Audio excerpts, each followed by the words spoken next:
কাকিমা তুমি ব্রাশ দিয়ে জুতো পরিষ্কার করতেছো? হ্যাঁ, তো কি হয়েছে? এই ভিডিওটা দেখো। মহামান্য আদালত, এই কাঠগড়ায় দাঁড়িয়ে থাকা ইনি হলেন ব্রাশ।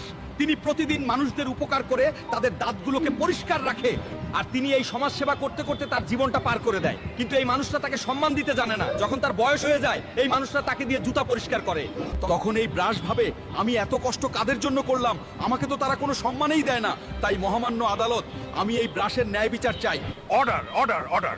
যেহেতু এই ব্রাশ মানুষের উপকার করেও তার সম্মান পায় নাই, তাই তার কাছ থেকে শুনি তিনি কি কি সম্মান চায়। ব্রাশ বলেন আপনি। মানুষরা, তোমরা আমাকে কেন সম্মান দাও না? একটু চিন্তা করে দেখো, আমি না থাকলে তোমাদের দাঁতের কি ভিডিও হতো? ভালো লাগলে প্লিজ একটা লাইক করে চ্যানেল সাবস্ক্রাইব করে দিও বন্ধুরা। আমাকে দিয়ে আর জুতা পরিষ্কার করো না। দেখো কি অবস্থা। আমার খুব কষ্ট হয় তখন। আর কোনো প্লিজ ভিডিওতে দেখে লাইক করো, চ্যানেল সাবস্ক্রাইব করে দাও।